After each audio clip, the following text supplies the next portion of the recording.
Kita membicarakan tiga hal. Incarnation, kenapa Allah harus menjadi manusia, inkarnasi. Kemudian apa yang Allah lakukan, yaitu redemption, penebusan. Kemudian beberapa minggu yang lalu kita belajar tentang adopsi, menjadi anak. Kenapa ini sangat penting? Karena cara kita memandang Tuhan, kalau kita memandang Tuhan seperti Sinterklas atau Santa Claus atau seorang hakim atau seorang bos, maka cara hidup kita berelasi dengan Tuhan, maka itu semua akan salah dan melenceng. Dan hari ini kita akan bicara tentang sambungannya, yaitu an heir through God. An heir through God artinya ahli waris melalui Allah. Apa artinya? Waktu kita bicara heir, itu ada hubungannya dengan inheritance. Heir itu akar kata dari inheritance. Bahasa Indonesianya adalah ahli waris. Dan kita akan meneruskan, biasanya kita Galatia 4 ayat 4-5, kita akan meneruskan 6 dan 7 sebagai penutup di ujung penghujung tahun ini. Dan kita akan merenungkannya bersama-sama. Kita akan baca sama-sama ayat 6 dan 7. Kita bersama-sama dengan keras, dengan lantang. 1, 2, 3. Dan karena kamu adalah anak, maka Allah telah menyuruh roh anaknya ke dalam hati kita yang berseru apa? Ya Aba, ya Bapa. Ayat 7. Jadi kamu bukan lagi apa? Hamba, melainkan anak. Jikalau kamu anak, maka kamu juga adalah ahli-ahli waris oleh Allah. Wow, ini luar biasa sekali. Berbahagialah orang yang mendengar firman Tuhan, memeliharanya dalam hatinya dan menjadikannya bagian dalam hidupnya. Amin. Nah, saudara, kalau ngomongin tentang ahli waris, saya sedikit research tentang ahli waris. Ada pet itu apa? Anjing terkaya di dunia yang mewarisi warisan dari pemiliknya waktu pemiliknya mati. Pemiliknya adalah multimilioner di Jerman. Pat Gunter, German Shepherd, ya pas ya, di Jerman. Dia juga namanya Gunter. Wah, pas banget. Saudara tahu berapa banyak dia mewarisi harta pemiliknya? Itu 80 juta US dollar. Wah, ini kaya sekali. Dan saudara tahu, karena mereka punya investment firm dan yang lain-lain, 80 juta dolar diinvestkan. Tahun 92 diinvestkan. Kemudian ini kalau nggak salah artikelnya 2011. Dalam beberapa 10 tahun menjadi 372 juta US dollar. Ini adalah pet yang terkaya di sepanjang sejarah. Tapi lucunya kalau saudara tahu, nah ini saudara tahu siapa? Bill Gates ya, orang terkaya nomor 2 setelah Jeff Bezos ya. Dia worth-nya about 98.1 billion dollar, 98,1 miliar dolar. Jadi itu kalau dijadikan Indonesia, saya nggak tahu itu berapa nolnya ya, banyak sekali ya.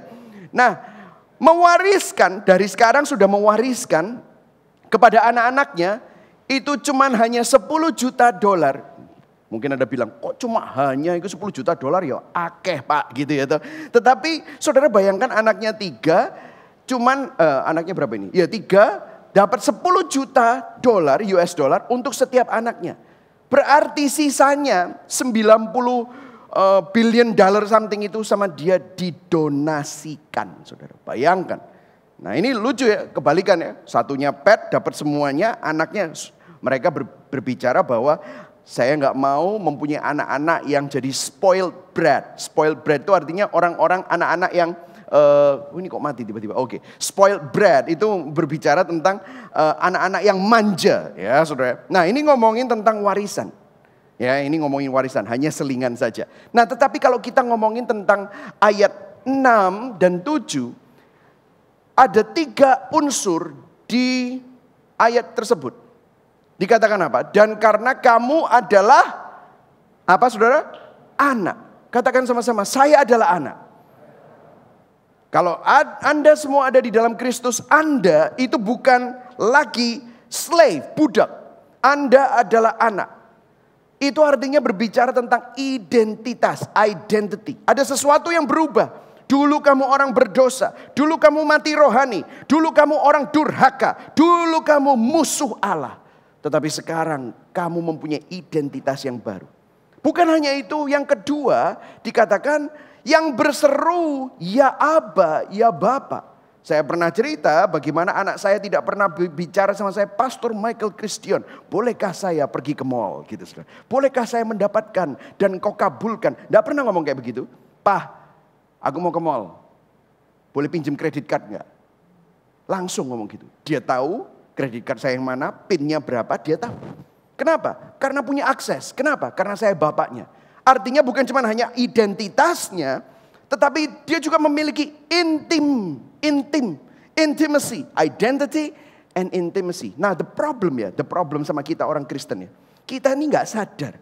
Kita ini diselamatkan dari apa? Saudara kalau ngaca, saudara cukup bangga dengan diri saudara. Aku lumayan ganteng, aku lumayan cantik. Oke lah, kalau Tuhan mau mengadopsi aku ya lumayan lah. Tahukah saudara, kalau saudara menyadari keadaan saudara, waktu Tuhan mengadopsi saudara, saudara ini nggak ada kualifikasinya. Saudara mungkin melihat tempat ini adalah tempat yang bagus. Saudara pakai baju yang bagus ke gereja. Saudara cukup sehat. Saudara cukup baik. Cukup bermoral. Saudara berpikir saudara ini adalah orang baik. Banyak orang Kristen berpikir seperti itu. Tapi tahukah saudara, saya menemukan gambar ini. Ini gambar adalah seorang yang kena penyakit kusta. Minta-minta di India. Nah ini gambarnya saudara. Ini sangat mengerikan sekali. Saya bukan berusaha untuk menunjukkan gambar ini untuk melecehkan dia. Tetapi saya mau menunjukkan kepada saudara. Kira-kira kalau saudara adalah raja kaya, mau nggak mengadopsi orang seperti ini? Mau. Menebus, kata menebus itulah exagorazo. Exagorazo itu bicara tentang di dalam marketplace untuk menebus seorang budak. Biasanya orang menebus budak adalah orang yang sehat, orang yang berkualifikasi. Untuk apa? Dijadikan pekerja di rumahnya, dijadikan pekerja di perusahaannya, dijadikan pekerja di estate-nya, di peternakannya. Tetapi keadaan kita waktu ditebus itu tidak berdaya, tidak berguna, hampir mati, tidak bisa ngapa-ngapain, tidak mempunyai apapun yang bisa disumbangsihkan untuk kerajaan Allah. Keadaannya seperti ini, saudara. Keadaan yang sangat memilukan. Dia tidak bisa ngapa-ngapain, bahkan keluarganya bingung mau ngapain orang seperti ini. And if you look at yourself, you think kita semua adalah orang-orang yang cukup baik, cukup bisa berguna di hadapan Tuhan. Kita semua tidak berguna. Kita semua seperti orang ini. Kita semua penyakit kusta. Kenapa? Kok penyakit kusta di dalam Alkitab itu dikatakan adalah kutuk? Karena sama dengan kutuk dosa. Kita tidak bisa menyembuhkan diri kita sendiri. Once leprosy itu menghancurkan tubuh kita. Gak bisa itu yang namanya kembali tumbuh. Gak bisa. Itulah sebabnya barang siapa yang ada di dalam Kristus, dia adalah ciptaan yang baru. Kenapa? Dari ini Tuhan memulihkan saudara. Sehingga saudara memiliki identity. Saudara memiliki intimacy. Yang setuju katakan amin. Ini merupakan kabar baik. Yang menerima kabar baik, berikan tepuk tangan buat Tuhan. Amin saudara. Ini kabar baik. Jadi jangan sombong. Jangan merasa kita ini lumayan ya. Lumayanmu itu minus 1000 di hadapan Tuhan. Itulah sebabnya firman Tuhan selalu bilang, kesalehan manusia itu seperti kain kotor. Seperti apa? Seperti soft text yang sudah terpakai, kita mau persembahkan kepada Tuhan. Itulah keadaan manusia. Jadi hari ini kita sadar, kalau saudara bisa diadopsi, itu bukan karena kamu hebat, baik, ganteng, kualifikasi. Itu semata-mata karena Tuhan berbelas kasihan kepada kita. Identitas kita, intimacy, dan kemudian yang ketiga adalah ahli waris, inheritance. Warisan, katakan sama-sama warisan, amin. Nah, kalau kita bicara tentang warisan, ini masalah ya. Kalau kita bicara tentang warisan, biasanya para pengajar teologi kemakmuran pasti akan mengkonotasikannya dengan apa?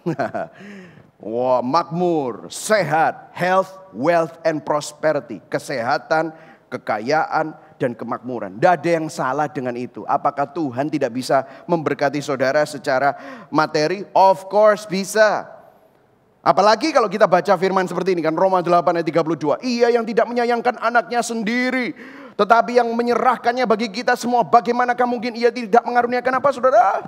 Segala sesuatu. Katakan sama-sama, segala sesuatu. Wah, tepuk tangan. Apa yang menjadi segala sesuatumu? Wah, pikirkan itu. Wah, ya kan? Doakan itu, klaim itu di dalam nama Yesus, maka itu akan terjadi. Apakah itu, saudara, Alkitab? Kalau itu benar, maka semua murid-murid Kristus adalah orang nomor kaya, nomor 1, nomor 2, nomor 3. Tetapi murid-murid Kristus semuanya adalah orang sederhana. Murid-murid Kristus tetap, saya nggak percaya teologi kemakmuran, saya percaya teologi kecukupan. Kita percaya bahwa kita semua selalu dicukupi dalam kebutuhan kita semua. Apalagi kalau kita menginjil, Tuhan buka jalan, penyediaannya, provisinya selalu ada. Segala sesuatu di sini, apakah segala sesuatu yang kita pikirkan? Jodoh, wah, yang ganteng seperti orang-orang yang main di drakor gitu, saudara ya. Atau mungkin kekayaan yang saudara bayangkan, saudara punya rumah begini, deposito saudara, segala sesuatu. Kepada kita bersama-sama dengan dia. Masalahnya gini, kita selalu mengkonotasikan segala sesuatu dengan hal-hal yang materi. Betul atau enggak? Nah ini semua, kalau saudara mantuk itu saya langsung kelihatan. Kenapa? Karena refleksinya, curut gitu semuanya mantu-mantu semua. Iya benar kan, segala sesuatu selalu hal-hal yang materi. Oh, kesembuhan jasmani, terobosan keuangan, apa yang kamu doakan dijawab. Ini loh masalahnya. Tapi saudara masih ingat gak perumpamaan anak yang hilang? Perumpamaan anak yang hilang. Saudara tahu Yesus secara sengaja memakai perumpamaan ini dengan apa? Anak yang hilang itu minta apa? Warisan. Ini kurang ajar anaknya. Minta warisan, bapaknya belum mati. Minta bagian dari warisannya. Warisannya of course apa? Hal-hal yang materi. Dan dia habiskan, dia berfoya-foya, menghabiskan, dia menikmati. Saudara lihat apa yang terjadi. Itu semua membawa kekosongan. Tidak membawa long lasting peace. Apakah dia menemukan makna hidupnya dengan hal-hal yang materi? Dengan semua yang dia miliki dan dia habiskan, apakah dia mengalami peace? No, kekayaan duniawi. Yesus secara khusus menggunakan perumpamaan ini dengan menggunakan kata yang sama. Dengan yang dipakai tadi, ahli waris, warisan. Kata-katanya sama. Aneh ya saudara. Kita itu cari itu, padahal Yesus sudah bilang, kamu cari itu, kamu akan end up, kamu akan ada berakhir hidupmu di kandang babi. Saudara lihat, ngerti ya? Anak yang hilang berakhir di mana? Kandang babi. Setelah hartanya habis, dia ditinggalkan pacar-pacarnya, dia ditinggalkan teman-temannya. Berapa banyak saudara dan saya tahu orang yang paling kaya sekalipun dia harus menghadapi kematian sendirian. Harta, hal-hal yang materi, itu tidak akan membawa suatu kepuasan dalam hidup saudara. Bahkan kalau kita baca ayat itu tadi, bagaimanakah mungkin ia tidak mengaruniakan segala sesuatu kepada kita bersama-sama dengan dia? Saudara tahu poinnya di sini bukan segala sesuatu. Tetapi poinnya di sini adalah bersama-sama dengan dia. Betul nggak saudara? Bukan segala sesuatu, bersama-sama dengan dia. Tetapi kalau mau jujur. Kita lebih tertarik kepada apa? Segala sesuatu dibandingkan apa? Bersama-sama dengan dia. Apalagi kalau saudara baca Matius 6 ayat 33. Carilah dahulu kerajaan Allah dan kebenarannya. Maka semuanya ditambahkan kepadamu. Padahal poinnya di situ adalah kerajaan Allah dan kebenarannya. Siapa kerajaan Allah? The kingdom of God is among you. Maksudnya apa? Allah berinkarnasi ke dunia untuk ketemu sama manusia berdosa. Cari saudara dan saya. Itu Yesus. Prince of Peace. Yesus. Righteousness. Itu kan the kingdom of God and it's righteousness. Siapa righteousness? Orang yang paling benar siapa? Raja kebenaran. Raja Salem. Raja Salem, Shalom dan Raja kebenaran di kitab Ibrani. Itu Yesus. Tetapi yang kita cari semuanya akan ditambahkan kepadamu. Yang dicari kan semuanya. Yang dicari apa? Segala sesuatu. Ini kita perlu bertobat saudara. Di akhir, di penghujung dari tahun 2020 Tuhan sedang membuka kita. Hey, apa yang kamu banggakan? Apa yang kamu sibukkan selama ini? The whole world is put on pause. Kayak dicetek-cetek, gak bisa ngapa-ngapain. Mau ke Bali aja susahnya setengah mati. Saudara. Betul atau enggak? Mau keluar kota lo susahnya setengah mati. Harus disogrok-sogrok hidungnya. Harus dicek semuanya. Semuanya serba susah. Ketemu orang, kamu sudah tes belum? Susah. Selalu ada ketakutan. Ada orang yang sudah berbulan-bulan di rumah tanpa keluar rumah sama sekali. Semuanya is on pause. Tetapi saya mengucap syukur hari ini kita mempunyai pengharapan. Bahwa kita mempunyai identitas yang tidak sama dengan dunia ini. Kita mempunyai keintiman dengan Tuhan. Dan kita mempunyai warisan. Warisan ini apa? Efesus 1 ayat 11 dikatakan.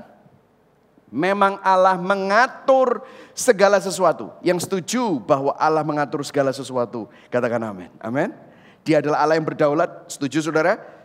Lucu ya saudara. Kalau lagi mujizat gini. Lagi musibah gini ya. Lagi musibah. Orang itu kan biasanya khotbah-khotbah ya. Saya perhatikan ini khotbah-khotbah terakhir. Semuanya, saya mau ngomong aja lah, curcol sedikit. Semuanya berbau reform. Allah berdaulat. Wah. Kalau dulu kamu harus doa, baru nanti kamu memposisikan diri di mana Tuhan bisa melakukan mujizat dalam hidup. Mujizatnya tidak kunjung datang, terus tiba-tiba jadi reform semua. Allah berdaulat. Allah tahu yang terbaik untuk kamu. Dia memegang kendali. Saudara lihat, dari dulu Allah mengatur segala sesuatu.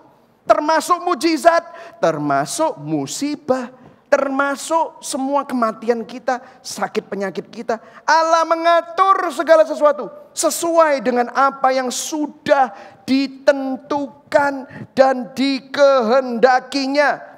This is the doctrine of God's sovereignty. Ini adalah doktrin kedaulatan Allah. Tidak ada debu di dunia ini yang di luar kendali kedaulatan Allah. Karena begitu kita tidak percaya akan hal itu, maka kita sudah tidak percaya akan kedaulatan Allah. Dia bilang, ada orang yang, oh saya percaya kalau Allah berdaulat. Tetapi dalam hal ini ya kita yang harus. Let me tell you. Saudara punya bisnis bisa terbuka jalannya, itu kedaulatan Allah. Saudara bisa sehat sampai sekarang dan tidak sakit, itu kedaulatan Allah. Bukan berarti kita bisa sembrono, tetapi dorongan untuk kita bisa mempunyai kebijaksanaan, itu kedaulatan Allah. Dan lihat, dan kita pun ternyata sudah apa? Sudah, ayo baca sama-sama yang kuning, 1, 2, 3. Sudah dipilih dari apa? Permulaan dunia. Untuk apa? Mewarisi hak sebagai umatnya melalui apa? Persatuan dengan Kristus. Bahasa aslinya, in Him, in Christ, we obtain an inheritance. Kita menerima warisan di dalam Kristus. Dan ini semua dipilih, ditentukan, dan dikehendakinya. Kalau saudara bisa bertobat di sini bukan karena kamu akhirnya sadar dan pintar bahwa kamu itu membutuhkan Yesus. Kamu orang mati, kamu gak bisa milih Tuhan. Pilihanmu selalu membawa kepada dosa.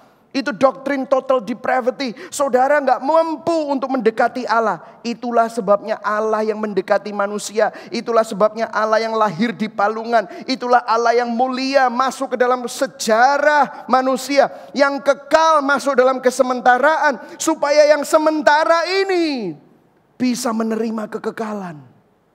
Dikehendaki dan sudah dipilih. Kalau saudara bilang, oh aku gak percaya itu namanya predestinasi. Loh berarti saudara gak percaya bahwa Allah itu mempunyai kemahatauan atau kemampuan untuk memilih di luar ruang dan waktu. Saudara harus sadar. Saudara hari ini datang ke gereja sudah tahu gak Tuhan? Dari dulu sudah tahu gak hari ini sudah datang? Sudah tahu. Waktu saudara takut dan gak berani datang ke gereja, Tuhan sudah tahu gak? Dari dulu. Ya sudah tahu. Karena Dia adalah Allah yang berdaulat. Nah sekarang dikatakan apa? Kita mewarisi, untuk mewarisi hak sebagai umatnya melalui persatuan dengan Kristus. Nah sekarang yang menjadi pertanyaan, kalau tadi segala sesuatu bukan tentang hal-hal materi, warisan-warisan tadi itu. Lah terus warisan ini tentang apa? Ya kan? Oke, pastor saya setuju, oke. Kita tidak menganut teologi kemakmuran. Saya setuju bahwa seringkali segala sesuatu dikonotasikan dengan hal-hal materi dan kita perlu bertobat. Saya setuju. Lah terus warisan iki lho, warisane apa? Ini maaf nih yang online dari luar kota atau luar pulau. Warisannya apa? Nah, hari ini kita akan bahas satu-satu warisannya apa. What is the inheritance?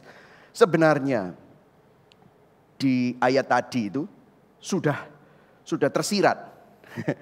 Sebenarnya di perumpamaan anak yang hilang sudah tersirat. Sebenarnya di Matius 6 ayat 33 sudah tersirat. Di Roma 8 ayat 32 sudah tersirat. Apa warisannya itu?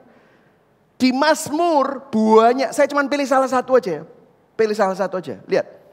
Oke, kita baca sama-sama. Yang jelas banget ya. 1, 2, 3. Ya Tuhan, Engkaulah yang keras. Bagian warisanku dan pialaku. Ini yang ngomong siapa? Daud. Dia adalah raja. Dia kalau nunjuk sesuatu dia bisa dapat apa yang dia mau. Tetapi dia bilang apa? Ya Tuhan, Engkaulah bagian warisanku dan pialaku. Oh Lord, you are my portion. The portion. You are my inheritance. You are my cup. Zaman dulu tuh cup itu dibilang piala. Kenapa? Kalau seorang raja punya piala, seorang raja punya gelas, gelasnya itu sangat mewah, penuh dengan batu permata dan emas. Dan tiap kali ketemu sama orang, dia kalau minum selalu dari situ. Makanya dia punya juru minum sendiri.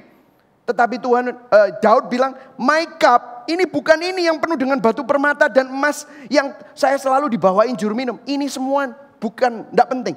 You are, oh Lord, my cup. Pialaku itu bukan ini yang aku bawa. Tetapi pialaku adalah Allah Yahweh. Jadi warisan kita. Tahun 2020 kita mengalami kesulitan. Tahun 2021 kita nggak tahu apa yang akan terjadi di tahun 2021. You have to know. Kalau Anda adalah ahli waris, Anda punya inheritance. Inheritance saudara itu adalah Allah Tritunggal sendiri. Dialah warisan terbaik yang kita miliki, saudara. Kita dipersatukan dengan Tuhan. Tanggal 25 yang lalu, hari Jumat, kita mendengar cerita Natal. Malaikat menampakkan diri kepada gembala dan mereka bernyanyi apa? Di Lukas 2 ayat 14. Kemuliaan bagi Allah di tempat yang maha tinggi dan damai sejahtera di bumi. Kenapa ada damai sejahtera di bumi? Pada waktu itu malaikat secara sengaja berkata damai sejahtera di bumi. Karena sebelum Yesus lahir, sebelum Natal, sebelum inkarnasi Kristus, ada suatu keterpisahan antara Tuhan dengan manusia yang berdosa. Allah yang maha kudus gak bisa ketemu dengan Tuhan, dengan manusia yang berdosa. Kita semua hidup dalam keterpisahan dan ketersesatan. 1 Yohanes berkata apa? Persahabatan dengan dunia adalah perseteruan dengan Allah. We are all the enemies of God. But because of Jesus, hanya karena Kristus, there is peace. Ada jembatan. Karena Tuhan, pribadi kedua Allah Tritunggal, turun cari saudara dan saya yang terpisah. Cari saudara dan saya yang kena kutuk dosa seperti orang kusta tadi. Cari saudara dan saya yang tidak masuk kualifikasinya, dijadikan anak. Mempunyai intimasi supaya kita menerima warisan. Allah Tritunggal adalah warisan yang terbaik yang kita miliki. Baca sama-sama yuk biar nyantol gitu saudara ya. 1, 2, 3. Allah Tritunggal adalah warisan terbaik yang kita miliki. Yang setuju katakan amin. Pertanyaannya begini kan. Apakah Tuhan cukup bagi kita? Kalau jodoh yang kamu dambakan belum kunjung datang, apakah Tuhan cukup bagi kita? Kalau terobosan yang kamu cari-cari tidak terjadi, apakah Tuhan cukup bagi kita? Waktu saudara mendoakan sanak saudara-saudara yang sedang sakit kena COVID-19 dan saudara mengharapkan dia disembuhkan, tapi ternyata dia dipanggil Tuhan. Doamu seakan-akan tidak dikabulkan. Apakah Tuhan cukup bagi kita? Apakah Tuhan cukup bagi kita? Saudara, kalau COVID-19 ini nggak selesai-selesai sampai beberapa tahun mendatang. Kita semua menaruh harapan kepada vaksin. What if orang yang kena vaksin, sudah divaksin, tetap aja bisa kena COVID-19 selama beberapa tahun mendatang? Apakah Tuhan cukup untuk membuat kita mulai ibadah lagi? Tidak dilumpuhkan oleh paranoia. Kalau sudah lihat tempat ini nice. AC-nya dingin, keren, ada lightingnya. Wah, tadi lagunya saya sampai di atas membuat air mata saya keluar terus. Tetapi kalau misalnya kekerenan ini semua tidak ada, yang ada cuman nggak ada kursi, nggak ada karpet, saudara duduk di bawah, nyanyinya a cappella, apakah Tuhan cukup untuk membuat saudara tetap beribadah? Apakah Tuhan cukup untuk membuat saudara tetap ingin memuliakan Dia dan hidup bagi Dia? Halo?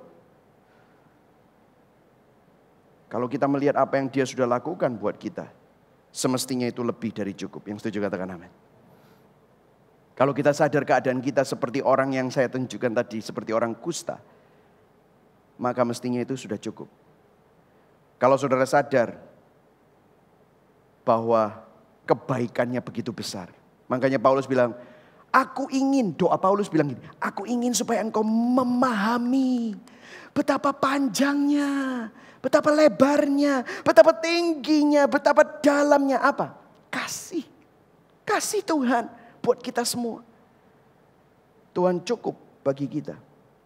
Efesus 1 ayat 13 sampai 14. Bukan cuman hanya itu ya saudara. Tuhan melakukan ini buat saudara. Supaya warisanmu gak hilang. Ini luar biasa sekali. Jadi begini ya saudara, sebelum kita baca ini. Allah Bapa merancangkan, memilih saudara. Sebelum dunia dijadikan, membuat rancangan yang sempurna. Saudara tahu siapa yang melaksanakan? Allah Anak. Allah Anak melakukan inkarnasi. Allah Anak tidak menganggap kesetaraannya dengan Allah sebagai milik yang harus dipertahankan. Rela lahir di palungan, di tempat yang paling hina, yang tempat yang paling bau. Karena Dia tahu, karena Dia datang justru untuk orang yang hina, untuk orang yang berdosa, untuk orang yang bau hidupnya. Supaya tidak ada orang yang hina dapat ditolak. Di dalam kedaulatan Tuhan. Allah Anak menyelesaikannya sampai di kayu salib. Dia mengambil rupa menjadi seorang hamba, taat sampai mati. Mati di atas kayu salib. Filipi 2, sudah baca sendiri di rumah. Mati di atas kayu salib. Waktu dia di atas kayu salib dikatakan apa? Sudah selesai. Artinya apa? Pelaksanaan semua rencana penebusan Allah yang sudah dinubuatkan. Dari creation, fall, redemption. Dari Abraham sampai kepada Yesus Kristus. Selesai. Aku tanggung semuanya. Waktu Dia bicara Eloi, Eloi lama sabachthani. Dia terpisah dari Allah Bapa. Supaya saudara dan saya yang terpisah dari Bapa di surga. Dari Allah Tritunggal dapat disatukan. Dapat didamaikan. Sudah selesai. Dan bukan hanya itu. Dia bangkit mengalahkan maut. Supaya saudara dan saya yang takut mati. Takut karena maut. Saudara tidak perlu lagi takut.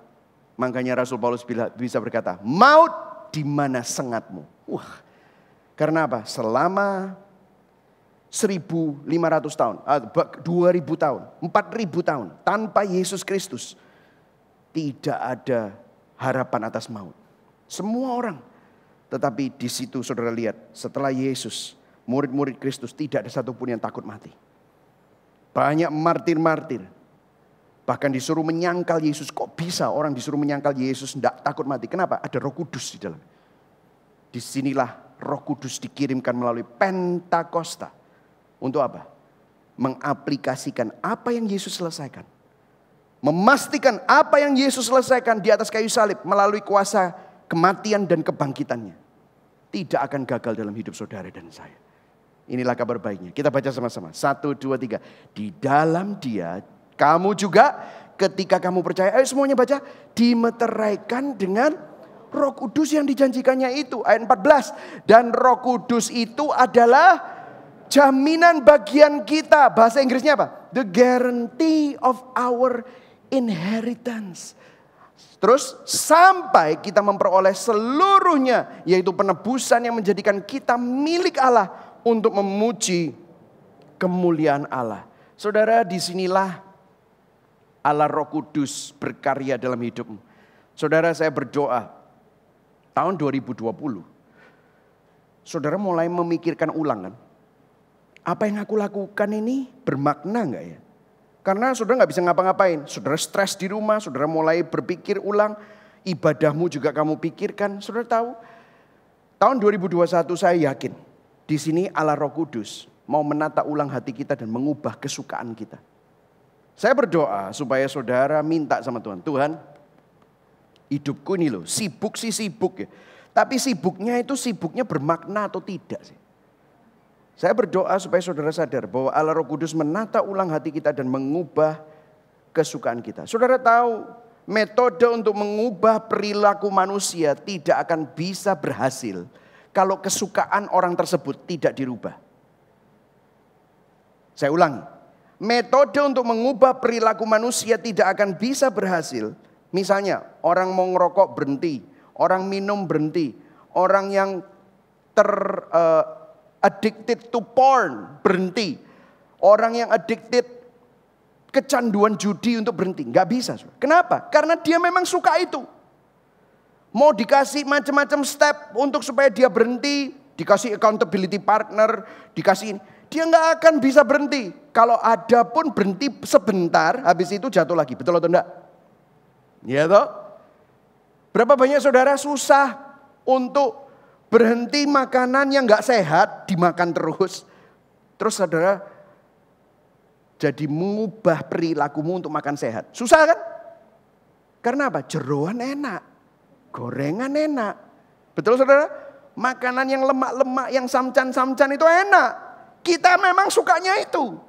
Lah gimana kita bisa berhenti untuk melakukan itu? Kesukaanmu perlu dirubah. Saya kasih contoh ya, ini terakhir-terakhir gara-gara pandemi saya jadi suka goes, betul ya. Saya orangnya suka sport, tapi nggak bisa ngapa-ngapain, maka sportnya berubah ya. Nah anak saya suka sekali basketball, jadi dia nggak bisa main basket. Kenapa? Ya COVID-19. Kalau main basket itu kan, wah ludah, gitu kan, wah udah muncrat semana-mana. Jadi nggak bisa dia pergi main basket. Jadi saya bilang, kamu perlu sepedaan, kamu ini orangnya sporty banget. Sepedaan, saya ajain sepedaan sama saya belikan sepeda baru saudara. Tidak memotivasi dia. Kan sepedaan tuh harus pagi, 4:30 pagi kita bangun, sudah siap-siap. Jonathan dibuka pintu, aku mau tidur lagi, tidur. Berkali-kali sudah ada sepeda baru, saya belikan jersey, saya belikan celana bib, saya belikan helm, saya belikan kacamata. Tidak memotivasi dia, tetap aja tidur. Tiap kali akhirnya kalau pergi pun kayak masih ngantuk-ngantuk, oleng-oleng gitu ya. Enggak karu-karuan gitu ya. Sampai satu hari saya ajakin pergi long ride, ketemu sama teman-teman yang punya anak seumuran dia. Cocok. Waktu pergi sama-sama, wah bisa jam 5:30 pagi berenang sama teman-temannya ini. 5:30 pagi berenang di batu, dingin saudara. Bisa mau. Terus pagi-pagi dia sudah sarapan, sudah siap gitu. Saya bingung. Sejak kapan kamu? Terus besoknya kita udah pulang. Tiba-tiba dia bilang, Dad, aku mau sepedaan. Bisa bangun tak?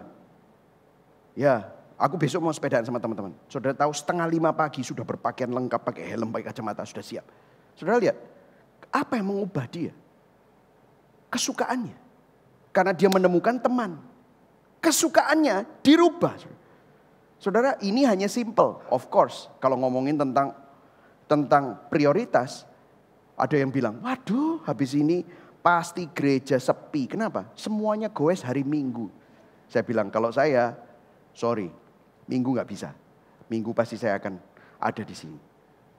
Saya bilang, makanya saya buka kebaktian sore. Supaya nanti kalau mereka semua goes, mereka semua datang sore. Gitu ya saudara. Ini guyon ya, guyon. Sudah lama ya nggak ketemu saya nggak guyonan ya saudara ya. Semuanya tegang begitu saudara ya. Jadi begini saudara, Allah Roh Kudus mau menata ulang hati kita, mengubah kesukaan. Kenapa kita suka sama seks, hedonisme? Kenapa kita suka sama minuman keras? Kenapa kita suka sama pesta pora? Kenapa kita suka sama kemewahan? Karena kita memang suka itu. Caranya gimana? Itulah sebabnya saudara perlu dengar Injil dan melihat keindahan Kristus. Supaya saudara bisa melihat Kristus lebih indah daripada apa yang seks tawarkan. Kristus lebih indah daripada apa yang alkohol tawarkan. Kristus lebih indah daripada apa yang pornografi tawarkan. Kristus lebih indah dan Injil jauh lebih spektakuler daripada glamor dan luxurious stuff yang kita selalu dambakan. Yang setuju katakan amin. Tahun 2021 saya berdoa supaya saudara sadar bahwa hidupmu itu jauh daripada apa yang dunia tawarkan. Filipi 3 ayat 7-8 dan 10. Tetapi apa yang dahulu merupakan keuntungan bagiku. Rasul Paulus kata, sekarang kuanggap apa? Apa? Rugi karena siapa? Kristus. Kenapa? Semua yang dia dambakan ditata ulang. Kesukaannya berubah. Malahan segala sesuatu kuanggap rugi karena pengenalan akan Kristus Yesus Tuhanku lebih mulia daripada semuanya. Saya nggak pernah habis pikir saudara ya. Dulu itu kalau saya lihat hidup saya. Terus habis itu ada orang yang kirim komentari Reform, The Book of Rome. Komentari Reform untuk kitab Roma. Saya bisa excited. Saya foto, the best gift I've ever get. Terus ada orang bilang, wih mimpi apa Michael iso seneng komentari kitab Roma. Saya juga bingung. Saya baru mikir, benar juga ya. Kenapa saya bisa excited sekali sama buku yang membahas tentang kitab Roma 20 tahun yang lalu. Yang saya senangi apa? Mobilku tak ceperno. Knalpotku tak ganti. Sound systemnya tak rubah. Dung, dung. Cekno. Harga diriku terangkat gara-gara mobilku keren. Itu yang saya pikirin. Tetapi sekarang kok saya bisa suka sama hal-hal kayak gini nih. What is this? Waktu saya baca ini saya baru ingat. Aduh Tuhan. Roh Kudus itu mengubah kesukaanmu. Yang dulu kamu sukanya kedagingan, narsis. Semuanya tentang kamu. Sekarang semuanya tentang Kristus. Oleh karena dialah aku telah melepaskan semuanya itu. Dan menganggapnya apa? Sampah. Supaya aku memperoleh Kristus. Ayat 10. Kesukaan kita. Yang ku kehendaki. Ialah mengenal dia. Wow.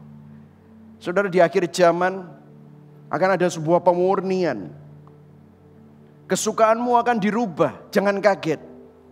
Tahun 2021 kamu akan melihat lifestyle-mu akan berubah. Apa yang kamu anggap keuntungan, kamu akan anggap rugi. Karena Kristus. Itulah sebabnya ada banyak misionaris yang rela meninggalkan kerjaannya yang millions of dollars. Bisa pergi untuk memberitakan Injil. Warisan apa lagi? Saya hampir selesai. Warisan yang kedua nih.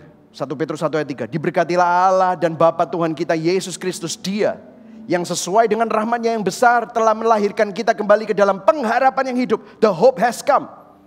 Kita masuk ke dalam pengharapan yang hidup. Melalui kebangkitan Yesus Kristus dari antara orang mati. Ke dalam warisan yang tak dapat binasa dan tidak bercela. Dan tidak dapat pudar. Yang tersedia bagi kamu di surga.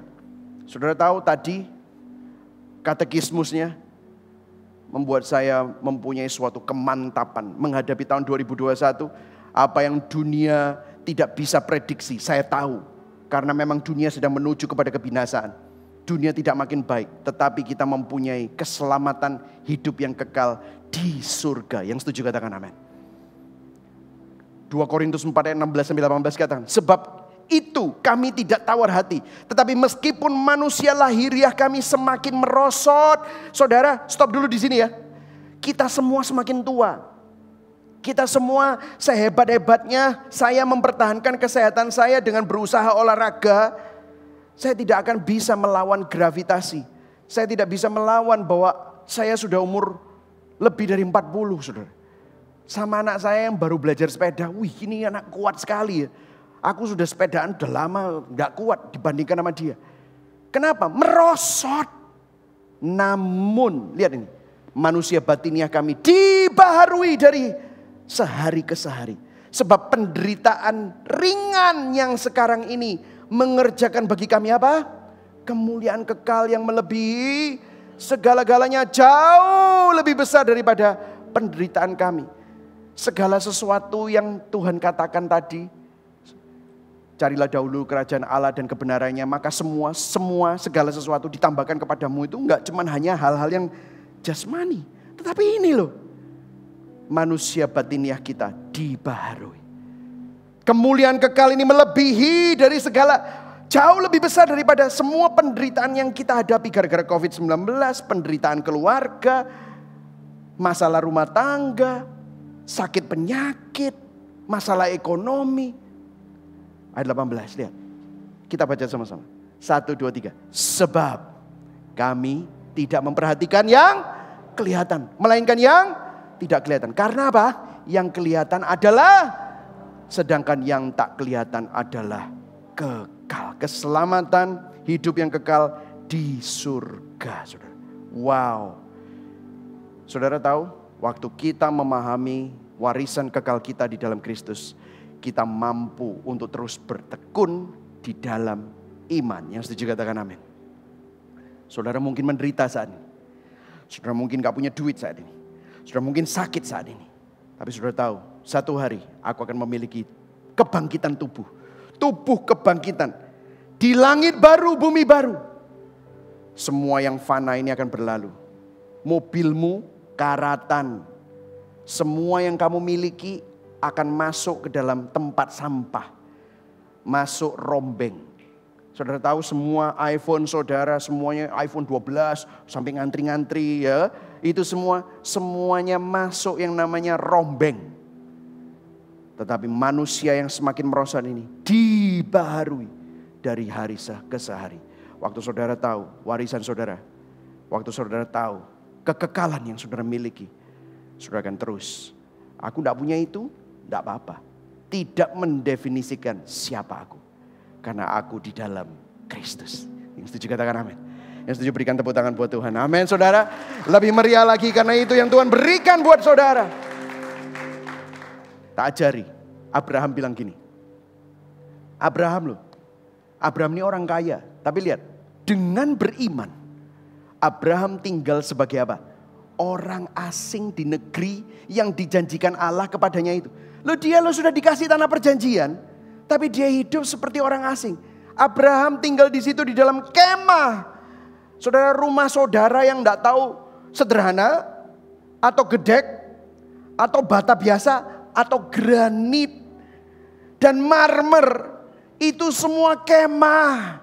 Sementara AC-mu, semua tempat tidurmu yang mahal-mahal. Ataupun tempat tidurmu hanyalah tikar. Itu semua kemah sementara. Dikatakan begitu pula Ishak dan Yakub yang menerima janji yang sama dari Allah. Ayat 10. Kita baca sama-sama. 1, 2, 3. Sebab Abraham sedang apa? Menanti-nantikan kota yang direncanakan dan dibangun oleh Allah dengan fondasi yang kuat. Di dunia yang membangun kontraktor. Di dunia yang mendesain arsitek. Tetapi yang mendesain kota baru. Di langit baru, bumi baru adalah Allah sendiri. Fondasinya bukan fondasi semen. Fondasinya adalah fondasi yang dibuat oleh tangan Allah sendiri. Itulah sebabnya Abraham meskipun berlimpah dengan kekayaan, dia hidup seperti orang asing. Rasul Paulus bilang, kita perantau di dunia ini. Karena apa? Kewarganegaraan kita adalah surga. Jadi jangan terlalu terpaut hatimu sama rumahmu. Sama mobilmu, sama depositomu, sama hartamu. Itu semua akan berkarat dan dirombeng. Tetapi ingatlah bahwa Tuhan bersama dengan saudara. Jadi warisan kita Allah Tritunggal. Warisan kita keselamatan di surga. Yang terakhir, saudara, saya akan akhiri dengan sebuah artikel. Artikel ini saya ketemu waktu saya melakukan research tentang inheritance. Ada artikel di Independent, Suicide Man Unaware of Inheritance. Jadi begini, orang ini bunuh diri dan paginya sebelum dia bunuh diri, dia tidak punya rumah, dia kedinginan di dalam winter di London. Ada polisi lihat dia kasihan, kamu masuk ke mobil polisi aja, menghangatkan diri. Setelah dia menghangatkan diri kira-kira beberapa jam, dia keluar, dia kedinginan lagi. Akhirnya dia tiduran di rel kereta api. Terus dilindas kereta api, mati. Waktu diselidiki siapa dia, ternyata dia orang Skotlandia. Miliarder. Kenapa? Dapat warisan, tapi dia tidak tahu. Dia tidak tahu. Suicide man, bunuh diri, hidup dalam keputusasaan. Nggak sadar orang ini adalah orang yang memiliki warisan yang luar biasa. Warisannya jasmani, saudara. Saudara, dalam hidup saudara dan saya, saudara bisa mempunyai identitas sebagai anak. Saudara mempunyai keintiman dengan Allah. Saudara mempunyai suatu hubungan dengan Tuhan. Tetapi bisa loh saudara, hidupmu itu seperti orang yang masih dikungkung oleh dosa. Makanya ada firman Tuhan, orang itu diselamatkan, tetapi diselamatkan seperti dari dalam api. Kenapa? Dia nggak menghidupi warisan yang saudara, yang orang itu sudah terima dalam hidupnya. Saya berdoa hari ini, saudara bukan cuman hanya tahu tentang Injil, tetapi saudara menghidupi Injil. Yang setuju katakan amin. Saudara bukan hidup seperti orang yang orang dunia. Orang yang hidup hanya terpaut hatinya sama dunia. Tetapi saudara benar-benar hidup untuk kemuliaan Tuhan. Caranya gimana? Saudara, Alkitab memberikan kata-kata satu lagi tentang inheritance. Yang saya mau bahas terakhir, cuma 2 menit aja. Mazmur 2 ayat 8. Dikatakan apa? Mintalah kepadaku, maka bangsa-bangsa akan kuberikan kepadamu menjadi milik pusakamu. Bahasa aslinya bicara tentang inheritance, warisan. Dan ujung bumi menjadi kepunyaanmu. Orang selalu mengkonotasikannya bahwa ini kita akan dihormati oleh bangsa. No. Bukan itu. Kalau ngomongin tentang bangsa-bangsa, makanya saya paling suka ya. Cara kita mempelajari firman itu paling benar. Itu pakai konkordansi. Saudara tahu bicara tentang bangsa-bangsa. Yang paling semuanya mengerucut itu adalah Matius 28 ayat 19. Dikatakan apa? Ayo baca sama-sama. 1, 2, 3. Karena itu pergilah, jadikanlah semua apa? Bangsa muridku. Saudara, saya mau kasih tahu kepada saudara warisan kita yang terakhir. Supaya kita selalu menghidupi. Supaya kita tidak lupa dan tergiur oleh dunia. Dan masuk dalam berbagai pencobaan dan berbagai duka. Dibelenggu lagi oleh hal-hal yang sementara. Kita harus ingat. Ingatnya caranya gimana? Mendengarkan Injil dan memberitakan Injil. You have to go. You have to continue to talk about it. You have to continue to discuss it. You have to continue. Kita harus berdiskusi. Kita harus terus mendoakan. Kita harus menghidupi Injil. Karena begini. Every time we share the gospel, we're living out our inheritance. Setiap kali kita membagikan Injil, kita menghidupi warisan kekal kita. Karena kita tidak hidup untuk dunia ini. Yang setuju katakan amin. Saudara, is one thing ya. Saudara bisa ngajak orang ke Gibeon. Saudara bisa share linknya khotbahnya Gibeon. Tetapi itu bukan penginjilan. Penginjilan itu, memberitakan Injil, menghidupi Injil itu. Orang bisa melihat hidupmu berbeda dengan dunia. Orang bisa melihat ada sesuatu yang berbeda dengan hidupmu. Ada unsur Tuhan. Ada unsur yang bukan duniawi. Makanya firman Tuhan berkata, kamulah terang dunia. City on the hill. Terang di atas bukit. Kalau ada terang di dalam rumah tidak ditaruh di bawah gantang. Pasti akan ditaruh di sebuah pedestal. Supaya semua orang mendapatkan terang tersebut. Biarlah perbuatan baikmu. Biarlah cara hidupmu dapat membuktikan bahwa Kristus tinggal di dalam kamu. Setiap kita yang memberitakan Injil, kita menghidupi warisan kekal kita. Amin sama-sama saudara. Katakan sama-sama amin. Yes. Mari sama-sama kita bangkit berdiri. Ayat yang terakhir. Sebelum kita masuk ke dalam candlelight. Sudah diberkati hari ini? Sudah diingatkan akan apa yang menjadi esensi kita? Amin. Ibrani 9 ayat 15. Lihat. Kita sama-sama baca.